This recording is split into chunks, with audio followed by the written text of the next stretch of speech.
Item ಯಾವುದೇ ಇರಲಿ try ಮಾಡಿ ಆಚಿ ಚಿಕನ್ ಮಸಾಲಾ. ಗದಗ ಜಿಲ್ಲೆಯಲ್ಲಿ ಪಿಡಿಒ ಮುಕ್ತುಮ್ ಹುಸೇನ್ ಕರಡಿಗುಡ್ಡ ಅವರ ಆತ್ಮಹತ್ಯೆ ಖಂಡಿಸಿ ಧಾರವಾಡದಲ್ಲಿ ಪಿಡಿಒ ಸಂಘದಿಂದ ಮೌನ ಪ್ರತಿಭಟನೆ ನಡೆಸಲಾಯಿತು.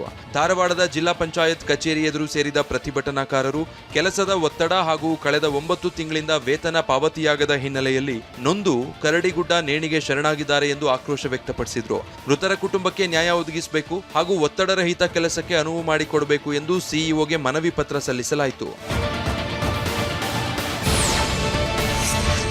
ಬೇಸಿಗೆ ಆರಂಭ ಆಗ್ತಾ ಇದ್ದಂತೆ ಯಾದಗಿರಿ ಜಿಲ್ಲೆಯ ಕಿಲ್ಲನಕೇರ ಗ್ರಾಮದಲ್ಲಿ ಕುಡಿಯೋ ನೀರಿಗಾಗಿ ಹಾಹಾಕಾರ ಶುರುವಾಗಿದೆ.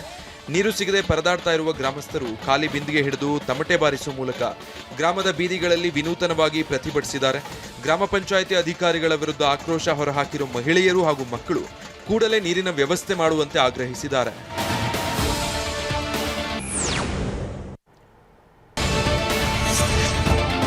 ಸರ್ಕಾರಿ ಬಸ್ ನಿಲ್ದಾಣಗಳನ್ನೇ ಟಾರ್ಗೆಟ್ ಮಾಡಿರುವ ಸರಗಳ್ಳರು ಜನಜಂಗುಳಿಯ ಲಾಭ ಪಡೆದು ವೃದ್ಧೆಯ ಚಿನ್ನದ ಸರ ಎಗರಿಸಿದ್ದಾರೆ. ಚಾಮರಾಜನಗರ ಜಿಲ್ಲೆಯ ಗುಂಡ್ಲುಪೇಟೆ ಬಸ್ ನಿಲ್ದಾಣದಲ್ಲಿ ಈ ಘಟನೆ ನಡೆದಿದೆ. ಹಳ್ಳದ ಮಾದಳ್ಳಿಯಿಂದ ಗುಂಡ್ಲುಪೇಟೆಗೆ ಬಂದಿದ್ದ ವೃದ್ಧೆ ಗೌರಿಬಾಯಿ ವಾಪಸ್ ಊರಿಗೆ ತೆರಳಲು ಬಸ್ ಹತ್ತುವ ವೇಳೆ 35 ಗ್ರಾಂ ಚಿನ್ನದ ಸರವನ್ನ ಕಳ್ಳರು ಕಿತ್ತು ಪರಾರಿಯಾಗಿದ್ದಾರೆ. ಸಿಸಿ ಕ್ಯಾಮೆರಾದಲ್ಲಿ ತಪಾಸಣೆಗೆ ಕೇಳಿದ್ರೆ ಸಾರಿಗೆ ಸಿಬ್ಬಂದಿ ಉಡಾಫೆ ಉತ್ತರ ನೀಡ್ತಾ ಇದ್ದು ಜನ ತೀವ್ರ ಆಕ್ರೋಶ ವ್ಯಕ್ತಪಡಿಸಿದ್ದಾರೆ. ರಾಯಚೂರಿನ ರೈಲ್ವೆ ನಿಲ್ದಾಣದ ಬಳಿ ವಿಷಪೂರಿತ ಕಲಬೆರಕೆ ಸೇಂದಿ ಮಾರಾಟ ಮಾಡ್ತಾ ಇದ್ದ ಆರೋಪಿಯನ್ನ ಪಶ್ಚಿಮ ಠಾಣೆಯ ಪೊಲೀಸರು ಬಂಧಿಸಿದ್ದಾರೆ. ಮಾರೆಪ್ಪ ಎಂಬಾತನೇ ಬಂಧಿತ ಸೇಂದಿ ದಂಧೆಕೋರ. ಈತ ಸಿಎಚ್ ಪೌಡರ್ ಮಿಶ್ರಿತ ಕಲಬೆರಕೆ ಸೇಂದಿಯನ್ನ ಮಾರಾಟ ಮಾಡ್ತಿದ್ದ ವೇಳೆ ಪೊಲೀಸರು ಹಠಾತ್ ದಾಳಿ ನಡೆಸಿದ್ದಾರೆ. ಕಾರ್ಯಾಚರಣೆ ವೇಳೆ ಬಂಧಿತನಿಂದ 35 ಲೀಟರ್ ಕಲಬೆರಕೆ ಸೇಂದಿಯನ್ನ ಜಪ್ತಿ ಮಾಡಲಾಗಿದೆ.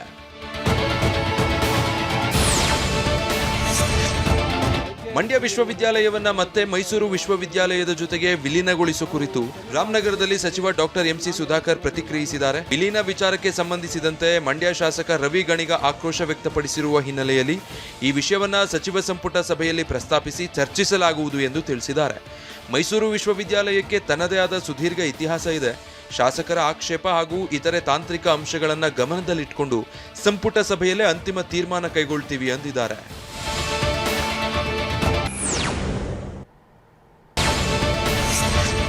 ಪಶ್ಚಿಮ ಬಂಗಾಳದ ಅಸನ್ಸೋಲ್ನ ಗೋಧುಲಿ ಪ್ರದೇಶದಲ್ಲಿರುವ ತೃಣಮೂಲ ಕಾಂಗ್ರೆಸ್ ಕಚೇರಿ ಮೇಲೆ ಅಪರಿಚಿತರು ದಾಳಿ ನಡೆಸಿ ಧ್ವಂಸಗೊಳಿಸಿದ್ದಾರೆ. ದಾಳಿಯ ವೇಳೆ ಕಚೇರಿಯಲ್ಲಿದ್ದ ಪೀಠೋಪಕರಣಗಳನ್ನು ಪುಡಿ ಮಾಡಲಾಗಿದ್ದು ಪಕ್ಷದ ಧ್ವಜಗಳು, ಪೋಸ್ಟರ್ಗಳು ಮತ್ತು ಬ್ಯಾನರ್ಗಳನ್ನು ಹರಿದು ಹಾಕಲಾಗಿದೆ. ಪಶ್ಚಿಮ ಬಂಗಾಳ ವಿಧಾನಸಭಾ ಚುನಾವಣಾ ಫಲಿತಾಂಶದ ಬೆನ್ನಲ್ಲೇ ಈ ಘಟನೆ ನಡೆದಿದ್ದು ಭಾರಿ ಉದ್ವಿಗ್ನತೆ ಸೃಷ್ಟಿಯಾಗಿದೆ. ಮದುವೆ ಹೆಸರಲ್ಲಿ ವಂಚಿಸ್ತಾ ಇದ್ದ ಲೂಟೇರಿ ದುಲ್ಹನ್ ಗ್ಯಾಂಗ್ ಅನ್ನ ಪೊಲೀಸರು ಪತ್ತೆ ಹಚ್ಚಿದ್ದು 4 ಮಹಿಳೆಯರು ಸೇರಿದಂತೆ ಒಟ್ಟು 8 ಮಂದಿಯನ್ನ ಬಂಧಿಸಿದ್ದಾರೆ. ಉತ್ತರ ಪ್ರದೇಶದ ಮಹಾರಾಜ್ಗಂಜ್ ಪೊಲೀಸರು ಕಾರ್ಯಾಚರಣೆ ನಡೆಸಿದ್ದಾರೆ. ಅಮಾಯಕ ಪುರುಷರನ್ನ ಮದುವೆಯಾಗಿ ಕೆಲವೇ ದಿನಗಳಲ್ಲಿ ಹಣ ಮತ್ತು ಚಿನ್ನಾಭರಣದೊಂದಿಗೆ ಈ ಗ್ಯಾಂಗ್ ಪರಾರಿಯಾಗ್ತಾ ಇತ್ತು. ವಂಚನೆಗೆ ಒಳಗಾದ ವ್ಯಕ್ತಿಯೊಬ್ಬರು ನೀಡಿದ ದೂರಿನ ಮೇರೆಗೆ ಕಾರ್ಯಾಚರಣೆ ನಡೆಸಿದ ಪೊಲೀಸರು ಆರೋಪಿಗಳನ್ನ ಸೆರೆ ಹಿಡಿದಿದ್ದಾರೆ.